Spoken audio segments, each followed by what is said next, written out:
gusto mong subukan yung Spanish style bangus. Yun nga lamang, wala kayong pressure cooker. Naku, ngayong araw nga ay gagamit lamang tayo ng kawali at achieve nyo na sa loob ng 30 minutes yung ganitong recipe. Basta nga meron kang kawali at gagamit tayo ngayong araw ng boneless bangus. Kaya naman, hindi mo na kailangan magpalambot pa ng tinik. Dahil nga boneless na bangus itong ating gagamitin. So tara, samahan mo na po ako magluto ng Spanish style bangus. Para nga po sa recipe natin ngayong araw, ang una kong ginagawa ay bahagya ko pong ipiprito itong ating bangus. Kumbaga, papupulahin lamang po natin para naman medyo matibay itong ating pinakang bangus. Yung hindi siya madudurog kapag atin nang niluto. Then kapag naprito na po ng bahagya yung ating bangus, ay dito naman po sa isang kawali ay naglagay po ako dito ng laurel at saka itong aking hiniwang karot. Medyo nilagyan ko lamang po yan ng konting pampaarte pero pwede naman po yung basta hiwain nyo na lamang yung karot. Bali, inilalim ko nga po yung karot at yung laurel para naman magsilbing sapin dito sa ating pinakang bangus. At isa-isa ko na pong inilagay dito yung ating bahagyang pinritong bangus. Then inilagay ko na dito yung olive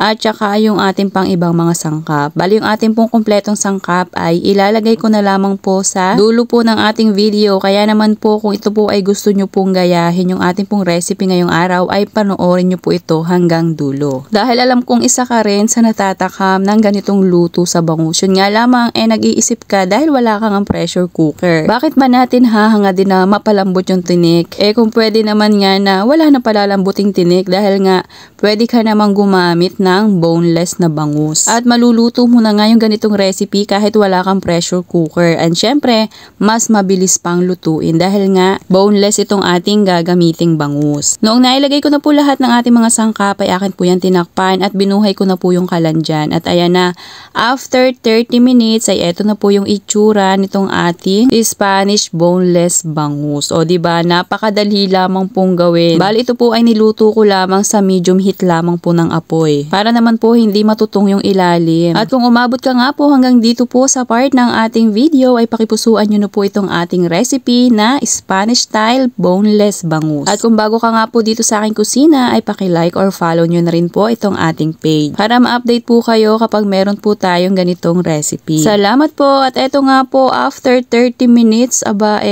ready to serve na itong ating Spanish style boneless bangus. Na talaga namang napakaganda po ng ating pagkakaluto at syempre wala kang mararamdamang tinik dahil nga boneless po ito. So ano pang hinihintay ninyo? Tamang-tama at tagbangus ngayon. Kaya naman bumili na rin kayo ng boneless na bangus para masubukan nyo po yung ganitong recipe. So sana nagustuhan nyo po yung ating recipe ngayong araw. Thank you for watching. Serve and enjoy!